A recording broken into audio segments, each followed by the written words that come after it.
ഹരേ കൃഷ്ണ. ഭഗവാൻ കൃഷ്ണൻ തൻ്റെ ഭക്തനും സുഹൃത്തുമായ അർജുനന് ഗീത ഉപദേശിച്ച ദിവസമാണ് ഗീതാ ജയന്തി. ഭഗവത്ഗീത ഒരു മതഗ്രന്ഥമല്ല, അത് എല്ലാ മതസ്ഥർക്കും ഒരുപോലെ പ്രയോജനകരമായ ഒരു ഗ്രന്ഥമാണ്. ഭഗവത്ഗീത ഒരു ഹ്യൂമൻ മാനുവലാണ്.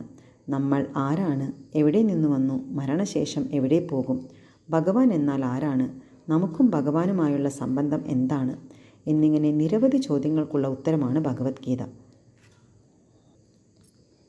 ഗീതാധ്യയനശീലസ്യ പ്രാണായാമപരസ്യ ച നൈവ സന്തി ഹി പാപാനി പൂർവജന്മകൃതാനി ച. ആത്മാർത്ഥമായി ഗൗരവമായി ഭഗവത്ഗീത വായിക്കുന്ന ഒരാളെ ഭഗവത് കരുണയാൽ മുമ്പ് ചെയ്ത പാപങ്ങളുടെ ഫലം ബാധിക്കുകയില്ല. ഗീതാമാഹാത്മ്യത്തിൽ ഇങ്ങനെ പറഞ്ഞിരിക്കുന്നു: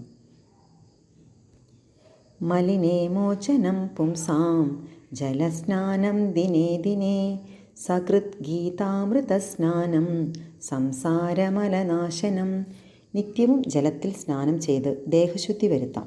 എന്നാൽ ഭഗവത്ഗീതയാകുന്ന ഗംഗാജലത്തിൽ ഒരിക്കലെങ്കിലും സ്നാനം ചെയ്യുന്ന വ്യക്തിയുടെ ഭൗതിക ജീവിതത്തിലെ എല്ലാ മാലിന്യങ്ങളും നശിച്ചു പോകും. ഗീതാ സുഗീതാ കർത്തവ്യ കിമന്യൈ ശാസ്ത്രവിസ്തരൈഃ യാ സ്വയം പത്മനാഭസ്യ മുഖപത്മാഗ്നി നിസ്സൃത. ഭഗവത്ഗീത പരമദിവ്യോത്തമ പുരുഷനാൽ ഉപദേശിക്കപ്പെട്ടതാകയാൽ മറ്റൊരു വേദസാഹിത്യവും പഠിക്കേണ്ടതില്ല. ഭഗവത്ഗീത ശ്രദ്ധയോടും കൃത്യനിഷ്ഠയോടും കൂടി ശ്രവിക്കുകയും വായിക്കുകയും ചെയ്താൽ മതി. ഇന്നത്തെ കാലത്ത് ആളുകൾ ലൗകിക വ്യാപാരത്തിൽ അത്രയധികം മുഴുകിയിരിക്കുന്നത് കൊണ്ട് വേദസാഹിത്യം മുഴുവൻ വായിക്കുക അവർക്ക് അസാധ്യമത്രേ. എന്നാലത് ആവശ്യമില്ല. ഈ ഒരൊറ്റ ഗ്രന്ഥം ഭഗവത്ഗീത മതി. കാരണം അത് എല്ലാ വേദസാഹിത്യങ്ങളുടെയും സർവസ്വമാണ്. മാത്രവുമല്ല, പ്രത്യേകിച്ചും അത് പരമദിവ്യോത്തമ പുരുഷനാൽ ഉപദിഷ്ടവുമാണ്. ഭാരതാമൃത സർവസ്വം വിഷ്ണും വക്ത്രാദ്വിനിസൃതം ഗീതാ ഗംഗോദകം പീത്വാ പുനർജന്മന വിദ്യത്തെ. ഗംഗാജലം പാനം ചെയ്യുന്നവൻ മോക്ഷം പ്രാപിക്കുന്നു. ഭഗവത്ഗീതാമൃതം പാനം ചെയ്യുന്നവനെക്കുറിച്ച് പിന്നെ എന്തു പറയാൻ? മഹാഭാരതത്തിൻ്റെ സാരാമൃതമത്രേ ഭഗവത്ഗീത. ആദിവിഷ്ണുവായ ഭഗവാൻ ശ്രീകൃഷ്ണൻ സ്വയം ഉപദേശിച്ചതാണ് ഇത്. ഭഗവത്ഗീത പരമ ദിവ്യോത്തമ പുരുഷൻ്റെ മുഖ നിർഗതമാണ്. ഗംഗ ഭഗവാന്റെ പാദപങ്കജ നിർഗതവുമാണ്. ഭഗവാന്റെ മുഖവും പാദവും തമ്മിൽ തീർച്ചയായും യാതൊരു വ്യത്യാസവുമില്ല. എങ്കിലും പക്ഷപാതമില്ലാത്ത ഒരു പഠനത്തിൽ ഭഗവത്ഗീത ഗംഗാജലത്തേക്കാൾ കുറെ കൂടി പ്രധാനമാണെന്ന് മനസ്സിലാക്കാം. സർവോപനിഷദോ ഗാവോ ദോഗ്ധാ ഗോപാലനന്ദനഃ പാർത്ഥോ വത്സാ സുധീർഭോക്താ ദുഗ്ധം ഗീതാമൃതം മഹത്. ഗീതോപനിഷത്ത്, ഭഗവത്ഗീത എല്ലാ ഉപനിഷത്തുക്കളുടെയും സാരമാണ്. എല്ലാ ഉപനിഷത്തുക്കളും ഒരു പശുവിനെ പോലെയാണ്. ഗോപകുമാരനെന്ന് പ്രശസ്തനായ ഭഗവാൻ കൃഷ്ണൻ ആ പശുവിനെ കറക്കുന്നു.